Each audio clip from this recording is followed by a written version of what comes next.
নমস্কাৰ। অসমত যিমানবোৰ মহাবিদ্যালয় আছে আৰু সেই মহাবিদ্যালয়ৰ তলত যিবিলাক আমাৰ ডিগ্ৰী কলেজ আছে সেই সকলোবোৰৰ ছাত্ৰ ছাত্ৰীসকলৰ পৰীক্ষা হোৱা কথা আছিল, কিন্তু এই লকডাউনৰ বাবে তেওঁলোকৰ পৰীক্ষাসমূহ হোৱা নাই। সো হয়তো এইবাৰ কি হ'ব, পৰীক্ষা হয়তো নহ'ব পাৰে বা অনলাইন পৰীক্ষা হ'ব বা ছাত্ৰ ছাত্ৰীসকলক সকলোকে পাছ কৰাই দিব, এনেকুৱা ধৰণৰ কথাবোৰ ল'ৰা ছোৱালীৰ মনত আহি আছে। তোমালোকে মোক ভুল নুবুজিবা, মই অনলাইন পৰীক্ষা হ'ব বুলি কোৱা নাই বা এনেই পাছ কৰাই দিব বুলিও কোৱা নাই। তোমালোকে সম্পূৰ্ণ ভিডিঅ'টো চাই লোৱা, তাৰপিছত বুজি পাবা। মই জাষ্ট কৈছোঁ যে অনলাইন হ'ব পাৰে, তো ভিডিঅ'টো লাষ্টলৈকে চোৱা।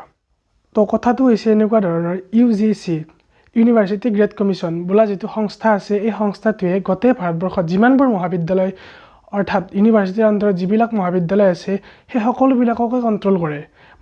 মহাবিদ্যালয়খনে যেনেকৈ ইউনিভাৰ্চিটিৰ কথা মানি চলে, ঠিক সেইদৰে ইউনিভাৰ্চিটিখনেও UGCৰ কথা মানি চলে।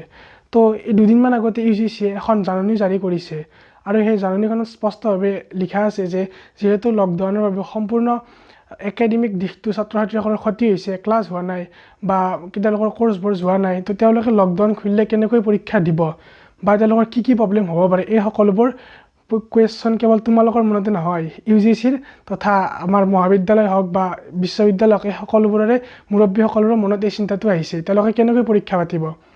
সো তেওঁলোকে কি কৰিছে, আমাৰ যিটো ministry of human research development বোলা সংস্থা আছে, এই সংস্থাটোৰ লগত লগ হৈ এখন অস্থায়ী কমিটি গঠন কৰিব। আৰু এই কমিটিখনে কি কৰিব, যিবিলাক ইউনিভাৰ্চিটি আছে আৰু ইউনিভাৰ্চিটিৰ আণ্ডাৰত যিবিলাক আমাৰ ডিগ্ৰী কলেজ আছে, এই সকলোবোৰৰে শিক্ষক তথা মুৰব্বীসকলৰ ৰিভিউ ল'ব। আনকি তেওঁলোকে এইটো উল্লেখ কৰিছে যে তেওঁলোকে ছাত্ৰ ছাত্ৰীৰ পৰাও ৰিভিউ ল'ব, ছাত্ৰ ছাত্ৰীৰ মতামতটো ল'ব, কেনেকুৱা কৰিলে ভাল হয়। সো বিভিন্ন ৰাজ্যত, অসমৰ বাহিৰৰ যিবিলাক ৰাজ্য আছে সেইবোৰত কিছুমান চৰ্চা চলি আছে যে হয়তো অনলাইন পৰীক্ষা হ'ব পাৰে, কাৰণ তেওঁলোক আহিলে হয়তো লকডাউনৰ বাবে আহিব নোৱাৰিব পৰীক্ষা দিব বা কিমান দিন আৰু পিছুৱাই যাব লকডাউনৰ কাৰণে। এই সকলোবোৰৰ কথা চিন্তা কৰি তেওঁলোকে পৰীক্ষা অনলাইন পতাৰ কথাও ভাবিছে কিছুমান ৰাজ্যত, বা কিছুমানে পৰীক্ষা হয়তো ফাৰ্ষ্ট ইয়াৰৰ পৰীক্ষা যেনেকৈ বাতিল হৈছে সকলোবোৰকে পাছ কৰাৰ সিদ্ধান্ত দিছে HS ফাৰ্ষ্ট ইয়াৰৰ। সো তোমালোককো হয়তো পাছ কৰাই দিব পাৰে। এতিয়া বৰ্তমান তেওঁলোকে কোনো ধৰণৰ সিদ্ধান্ত দিয়া নাই। এই ভিডিঅ'টো জাষ্ট মই তোমালোকক বনালোঁ যে তোমালোকে টেনশ্যন ফ্ৰী হৈ থাকা, কোনো ধৰণৰ চিন্তা কৰিবলগীয়া কাৰণ নাই, কাৰণ UGCয়ে তোমালোকৰ কেতিয়াও বেয়াটো চিন্তা নকৰে।